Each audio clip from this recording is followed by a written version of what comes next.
Il va falloir foutre le feu au commissariat. Tout le monde là, dans toutes les mairies et tout, il faut foutre le feu au commissariat là. Parce que là, les camions qui viennent les chercher, ils sont pas. C'est tout ça. Les camions là, c'est demain. Demain, quand ils passent, tu leur jettes les coups devant les. Nous sommes en guerre. L'État a déclaré la guerre au peuple paysan, au peuple français. Et oui, je vais vous en dire plus juste après le jingle de l'émission. Pas de langue de bois, pas de blabla et pas de spam, c'est pas ma cam, pas de problème. Si on se fâche, je ne serai pas blême. Si on se parle cash. L'heure est grave. Ce qui se passe aujourd'hui en France est innommable. Nous avons eu les gilets jaunes. Nous avons eu la même chose également pendant le convoi de la liberté lors de la crise sanitaire. Et aujourd'hui, l'État déclare la guerre au peuple français, au peuple paysan de France en envoyant les chars et les grenades. C'est juste honteux. Alors pour revenir vite fait sur les faits, qu'est-ce qui se passe aujourd'hui dans le monde paysan? Pourquoi ça part comme ça en vrille et que l'État ose être aussi immonde avec le peuple paysan? Eh bien ça part de la dermatose nodulaire contagieuse. Vous savez, cette maladie qui est une maladie, comme son nom le dit, contagieuse et qui a malheureusement été détectée dans plusieurs départements français. Sauf que la France a décidé d'adopter un protocole sanitaire. Et oui, encore une fois, un protocole sanitaire inhumain, dégueulasse. Et oui, lorsqu'il y a la détection d'un seul cas de dermatose nodulaire contagieux, eh bien, les autorités sanitaires françaises viennent détruire tout le cheptel des paysans. Vous imaginez, c'est le travail d'une vie qu'on détruit aujourd'hui en France. C'est-à-dire qu'au lieu, comme le demandent les paysans français, au lieu de mettre le cas, d'isoler ce cas, d'isoler l'animal et de faire en sorte qu'il ne contamine pas les autres, eh bien non, par mesure sécuritaire, sanitaire, enfin quels que soient les mots employés par l'État français, l'État décide, le préfet, de détruire tout le cheptel, ce qui est juste honteux, parce qu'il faut savoir que quand même, ce cheptel a été, je ne dis pas le mot pour pas être censuré sur YouTube, mais injecté. On a demandé aux agriculteurs français de injecter le médicament pour que, soi-disant, cette maladie ne se développe pas dans tout l'agriculture française. Eh bien, on a bien vu encore une fois que ça ne marchait pas. Sauf que bien sûr, comme d'habitude, Emmanuel Macron, la ministre de l'Agriculture, n'y va pas de main morte et décide d'abattre des troupeaux entiers. Et là où c'est terrible, c'est que non seulement les agriculteurs perdent des animaux, mais aussi des années de sélection génétique et de construction d'un cheptel. C'est vraiment, comme je vous le disais tout à l'heure, le travail d'une vie qui est détruite. Et puis surtout, comment se fait-il qu'il y ait aussi peu de transparence? Parce qu'on ne sait pas exactement combien de cas il y a de la maladie, la dermatose nodulaire contagieuse. Dès qu'il y a un petit soupçon, comme d'habitude, l'État détruit tout. C'était un peu la même chose à une certaine époque. Enfin bref. Et puis surtout, l'État est complètement défaillant sur les indemnisations, puisque l'indemnisation financière proposée par l'État est jugée très largement inférieure à la valeur réelle des bêtes sur le marché. Et en particulier pour les vaches laitières. Je vous donne un exemple. Une indemnité de 2100 euros par bête est citée, alors que la valeur marchande pour un éleveur peut atteindre jusqu'à 4000, 5000 euros. Vous imaginez, c'est une dinguerie en fait. C'est-à-dire que les agriculteurs, eh bien, ils perdent tout. C'est pour ça qu'ils sont aussi mal et qu'ils n'arrêtent pas et qu'ils ont décidé avec notamment la Confédération rurale d'intervenir et d'occuper les préfectures, les mairies, les ronds-points, comme un peu à la grande époque des gilets jaunes. Alors moi, je vais faire un peu ma complotiste aujourd'hui parce que quand même, c'est une réalité. Imaginez que pour inonder la France du bétail qui vient d'Amérique latine, alors qu'on est en pleine critique de l'accord du traité Mercosur. Donc, imaginez qu'on veut faire venir, qu'on veut signer absolument ce traité de Mercosur et qu'on veut donc inonder le marché français de ce bétail venant d'Amérique latine. Eh bien, que faut-il?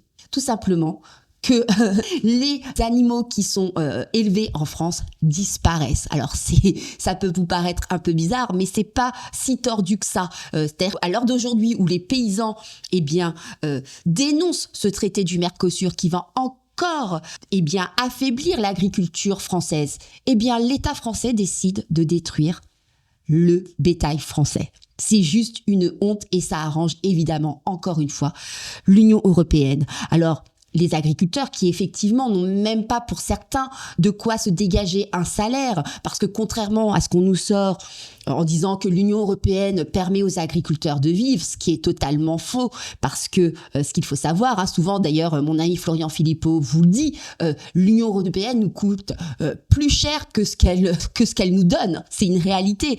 On est de l'ordre de 15 à 20 millions d'euros supplémentaires, donc on n'a pas besoin de l'Union européenne pour vivre. D'ailleurs, le budget pour l'Union européenne a été augmenté en France, alors que l'Allemagne et les autres pays ont demandé à ce que leur budget baisse. Vous voyez bien que nous, les Français, on fait toujours ce qu'il faut pour que Emmanuel Macron soit déclaré grand président de l'Union européenne après 2027. Bref.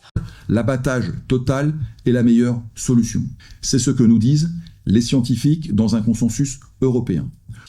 Aujourd'hui, les paysans ne peuvent même pas se sortir un salaire pour la plupart d'entre eux. Et il ne faut pas compter non plus sur la FNSEA, vous savez, ce grand syndicat agricole qui n'est jamais du côté des agriculteurs, comme c'est le cas d'ailleurs aussi pour la CGT, etc. Ces gens-là sont des gens qui négocient toujours avec le pouvoir, ils sont du côté du pouvoir. Donc aujourd'hui, la révolte paysanne prend forme et je les comprends. Imaginez, vous avez des chars sur vos champs, on détruit votre bétail, on détruit le travail d'une vie, c'est juste honteux. Donc j'appelle tous les Français à être derrière les agriculteurs français. Si l'agriculture se meurt en France, c'est une partie du cœur français qui meurt avec eux. Alors moi, j'aimerais aussi vous dire, parce que pendant que les agriculteurs français crèvent la dalle, il y a quelque chose d'autre qui se passe en France. C'est une commission d'enquête de France Télévisions. Et c'est pour vous dire à quel point ce pays marche sur la tête. Parce que pendant que nos agriculteurs se battent pour sauver leur bétail, on apprend que France Télévisions est déficitaire de 81 millions d'euros. On apprend que Delphine Ernotte touche 400 000 euros par an et qu'elle va même toucher une prime de 300 000 euros par an alors qu'elle a détruit les finances de France Télévisions et que l'État va demander aux Français à leurs impôts de venir combler les caisses. Qu'est-ce qu'on apprend d'autre également pendant cette commission d'enquête? C'est que France Télévisions se prend pour des riches alors qu'ils nous balancent que des programmes pourris et propagandistes à la télé. On apprend que Delphine Ernotte et sa cour a dépensé 1 700 euros par chambre pour aller au festival de Cannes. C'est juste honteux. Alors on savait, ils se sont fait à Château-Ordordonne, ils ont refait la piscine, ils ont dépensé des millions en notes de taxi. Il y a je sais pas combien de millions qui ont été dépensés en cocktail pendant la crise sanitaire alors qu'on était tous confinés. Alors on apprend aussi pendant cette commission que le salaire moyen à France Télévisions est de 72 000 euros. À cela s'ajoute 12 semaines de vacances et 14 semaines pour les journalistes de Radio France. Et oui, pendant que certains profitent, il y en a d'autres qui crèvent comme nos agriculteurs. Et d'ailleurs, la Cour des comptes est formelle. Rien, absolument rien ne justifie un tel niveau de rémunération et les avantages que les salariés de France Télévisions ont. Et ce scandale, et après j'arrêterai sur France Télévisions, autre scandale, c'est que la plupart des programmes de France Télévisions sont distribués par Media One. Et Media One qui n'est autre que la société de production de Xavier Niel et Nicolas Pigas. Et évidemment, Delphine Ernotte ne voit aucun inconvénient à ce que tout l'argent de nos impôts aille chez ces gens. Alors moi, je vais juste vous raconter une petite anecdote sur France Télévisions. On a une France à deux états en fait, à deux niveaux, j'ai envie de dire. D'un côté, vous avez la France qui crève avec les agriculteurs et tous les gens qui ont du mal à finir leur fin de mois. Et puis de l'autre côté, vous avez la France qui vit au-dessus de ses moyens et qui profite de nos impôts comme France Télévisions et Delphine Ernotte. Pourquoi je vous dis ça? Moi, j'étais, vous savez, lors du débat du deuxième tour du simulacre d'élection européenne en 2024. Eh bien, j'étais là le jour où Florian Philippot a participé à ce débat qui est arrivé à 23h30 pour faire moins visible, il n'y a pas mieux. Et puis, donc nous, on était tous là dans des petites loges, tous serrés. On était à 4-5 dans une petite loge de 3 mètres carrés. Et je dis à un moment à Florian, viens, on va bouger, on va aller un peu aller sortir parce que là, on étouffe dans cette loge. Parce que ça faisait quand même 2 heures qu'on attendait dans la loge. Et puis là, il y avait, j'avais vu, c'est mon côté un peu fouine, j'avais vu une grande salle. Je sais pas, elle devait faire plus de 100 mètres carrés, cette salle. Et je vois sur des grands canapés, je vois Delphine Ernotte assise sur un petit canapé avec une dizaine de personnes autour d'elle. Ils étaient là, voilà, rigoler, ils suivaient même pas les débats, hein, mais ce qui m'a choqué ce jour-là, c'est que elle qui était là avec sa petite cour d'une dizaine de personnes sur ses grands canapés, eh bien, il y avait un petit bar derrière avec un serveur qui servait du champagne à gogo, et puis pas du champagne, voilà, hein, pas du champagne de première de 10e qualité, c'était du champagne de première qualité. Et Delphine Ernotte, voilà, et ben pendant qu'il y avait les débats, elle buvait tranquillement dans cette grande salle de 100 mètres carrés du champagne grâce à l'argent de nos impôts. Eh bien moi je vous le dis, l'argent de nos impôts, je préfère qu'elle aille à nos agriculteurs qui crèvent la dalle et que l'État a décidé aujourd'hui d'attaquer pour faire passer des traités comme le Mercosur et nous inonder le marché français de la viande dégueulasse d'Amérique latine. Voilà, et bien n'hésitez pas à me dire ce que vous en pensez, à commenter cette vidéo. Évidemment, encore une fois, comme je vous l'ai dit, ici on parle cash. N'hésitez pas non plus à mettre la petite cloche pour être au courant des autres vidéos qui viendront. Et surtout, n'hésitez pas à vous abonner. En tout cas, merci de m'avoir écouté. J'ai hâte de lire vos commentaires.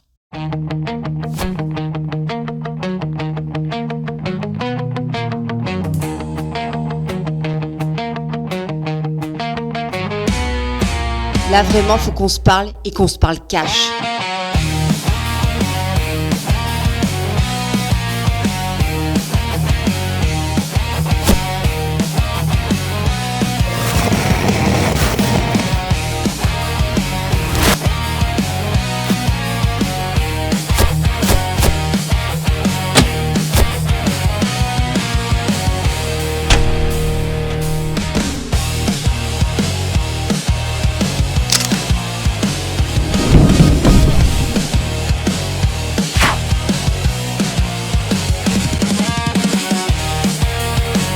Là, vraiment, faut qu'on se parle et qu'on se parle cash.